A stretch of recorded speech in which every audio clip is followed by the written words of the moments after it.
दिल्ली में आज से नहीं होगा 18+ का वैक्सीनेशन। मुंबई के बाद दिल्ली से बड़ी खबर। दिल्ली सरकार ने बंद किए कोवैक्सीन वाले 100 सेंटर। दिल्ली सरकार का आरोप, भारत बायोटेक से नहीं मिल रही है वैक्सीन की सप्लाई। दिल्ली में 24 घंटे कोरोना के 13,287 नए मामले, 300 लोगों की गई जान। तो दिल्ली से बड़ी खबर आपको हम बता रहे हैं और हमारे साथ में हमारे संवाददाता ब्रजेश तिवारी जुड़ गए हैं। ब्रजेश, ये दिल्ली में जिस तरह से वैक्सीनेशन रोक दिया गया है और वो ये कह रहे हैं कि कोवैक्सीन की उनको जो डोजेज हैं वो नहीं मिल पा रही हैं भारत बायोटेक से, इसलिए उन्होंने रोक दिया है। तो अभी हालात क्या हैं?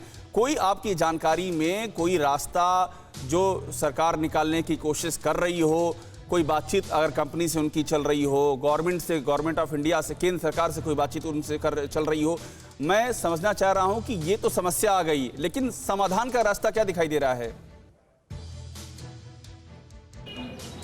देखिए, समाधान के लिए 4 दिनों पहले अरविंद केजरीवाल ने सीधे केंद्र सरकार से अपना पत्राचार किया था और अपनी परेशानियों को बताया था। 3 लाख प्रतिदिन के डोज की उन्होंने मांग की थी। इसके लिए दिल्ली के तमाम सरकारी स्कूल, डिस्पेंसरीज, वहाँ पे सेंटर बना दिए गए वैक्सीनेशन के। लेकिन सरकार पिछले 4 दिन से कह रही है कि उनके पास डोज नहीं है, लिहाजा अब वो वैक्सीनेशन करने में उनको दिक्कत हो सकती है। कल मनीष सिसोदिया ने इस बात को कहा कि 100 सेंटर्स अब उनको बंद करने पड़ेंगे। 18+ के जो लोग हैं उनका वैक्सीनेशन नहीं हो पाएगा, क्योंकि जो कोवैक्सीन है, जो उनके पास स्टॉक आना चाहिए था, वो अब तक नहीं आया। लेकिन आज भी दिल्ली के लिए कोई बड़ी मुश्किल नहीं है। अभी भी मैं एक सेंटर पे खड़ा हूँ जहाँ पर कोवैक्सीन लगाई जा रही है। ये पूर्वी दिल्ली का एक सेंटर है, यहाँ पर लोगों को वैक्सीनेशन किया जा रहा है। ये ज़रूर कहा गया है सरकार की तरफ से कि आज का जो तारीख है, आज के दिन की जो डोजेज हैं वो उपलब्ध हैं। लेकिन अगर अब वैक्सीनेशन, अगर जो सरकार की जो वैक्सीनेशन की क्षमता है वो उनको अगर नहीं बढ़ाई जाती है तो नहीं हो पाएगा आगे का वैक्सीनेशन। सरकार से लगातार बातचीत की जा रही है। इस बीच दिल्ली सरकार बहुत शुक्रिया आपका इस जानकारी के लिए। आपने ये भी बताया है जो कि हम जानना चाह रहे थे कि आगे का रास्ता क्या हो सकता है, किस तरह से क्वेश्चन चल रही है। और इसी बात पर डॉक्टर रावत, मैं आपके पास आऊंगा कि अभी जो ये कमी अचानक से दिख रही है, देखिए 18+ का वैक्सीनेशन जब से ओपन किया गया है उसके बाद से ये क्राइसिस और बढ़ी है, लेकिन इसका आखिरकार इस दूसरी लहर से भी तो रिश्ता है। जिस तरह से दूसरी लहर में केसेस बढ़ रहे हैं, जिस तरह से बेड, वेंटिलेटर की ज़रूरत सामने आ रही है, इससे भी एक बड़ा पैनिक फैला हुआ है। अब आपको रास्ता क्या दिखाई पड़ता है इसके आगे? आई थिंक अभिषेक जी, पहले जब वैक्सीनेशन स्टार्ट हुआ था तो इवन हेल्थ केयर वर्कर में वैक्सीन हेजिटेंसी थी।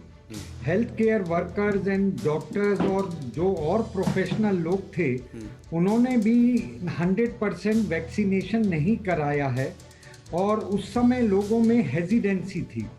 अब ये है कि रैंप अप प्रोडक्शन किया है और अभी जो खबर आई है कि जो कोविशील्ड है वो जुलाई से 10 करोड़ प्रोडक्शन एवरी मंथ होगा। जुलाई से 10 करोड़ प्रोडक्शन एवरी मंथ होगा।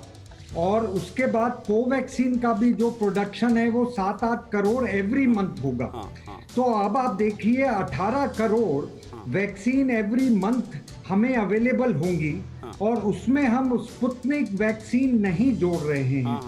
अभिषेक जी, हमें ये भी देखना होगा कि वर्ल्ड में जितनी वैक्सीन बनी हैं, हम सारी वैक्सीन्स को यूज कर नहीं पा रहे हैं, क्योंकि जो फाइजर की वैक्सीन है उसको -20 डिग्री में रखना पड़ता है। बिल्कुल। जो मॉडर्ना की वैक्सीन है उसको -70 डिग्री में रखना पड़ता है।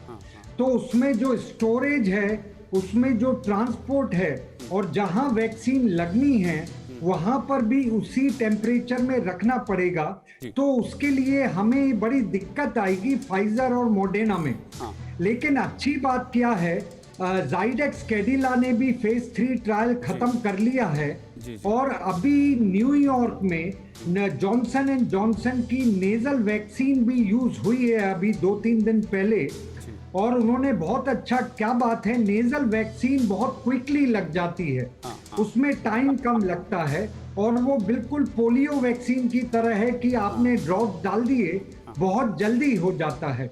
और उन्होंने ये भी किया है, न्यूयॉर्क सिटी में उन्होंने लोगों को वहां मेट्रो स्टेशन में जो लोग जा रहे हैं उनको नई नेजल वैक्सीन। डॉक्टर रावत, एक मिनट आपको रोक रहा हूं क्योंकि डॉक्टर दीपक आचार्य के पास एक छोटा सवाल लूँ इससे जुड़ा हुआ। देखिए डॉक्टर दीपक, ये जो बात डॉक्टर रावत बता रहे हैं, तमाम तरह के ऑप्शन उन्होंने बताया कि अमेरिका में क्या क्या हो रहा है। स्पुतनिक जो है उम्मीद है वो जून तक शायद उसकी भी शुरुआत यहाँ पर हो जाए। मेरा ये सवाल है कि अभी ये जो मई का महीना चल रहा है, इसमें क्या किया जाए? इसमें जो शॉर्टेज आ रही है, दिल्ली में रुक गया 18+, मुंबई में रुक गया, आपके गुजरात का जो हाल है वो आप बताएंगे। तो अभी क्या अल्टरनेटिव है? अभी क्या करें हम? अभी का आपको क्या सलूशन दिखाई पड़ता है? अभिषेक जी, यदि वैक्सीनेशन को लेकर सवाल है और वैक्सीन अवेलेबल नहीं है तो उस सूरत में क्या अल्टरनेटिव हो सकता है? अल्टरनेटिव ये हो सकता है कि हम अपना सेल्फ इम्पोज लॉकडाउन कंटिन्यू रखें, कोविड अप्रोप्रिएट बिहेवियर उसको फॉलो करते रहें, डिस्टेंसिंग वगैरह जो सब चीज़ें हैं, जितने नॉर्म्स और जो अथॉरिटीज़ जो हमें प्रोटोकॉल सजेस्ट करती हैं उनको फॉलो करते रहें और थोड़ा सा वेट करें, पेशेंस रखें, सारी चीज़ें नॉर्मल हो जाएंगी, ऑनलाइन आ जाएंगी, ट्रैक पर आ जाएंगी। थोड़ा सा पेशेंस रखना पड़ेगा। मतलब आप ये कह रहे हैं कि जब तक वैक्सीनेशन यहाँ पर उपलब्ध नहीं हो पा रहा है तब तक लॉकडाउन और जो दूसरी एहतियात है वो बरतते रहें हम लोग, क्योंकि वो बहुत ही बड़ा अपने आप में बचाव का रास्ता है। फिक्र आपकी, सोमवार से शुक्रवार रात 9 बजे सिर्फ TV9 भारतवर्ष पर।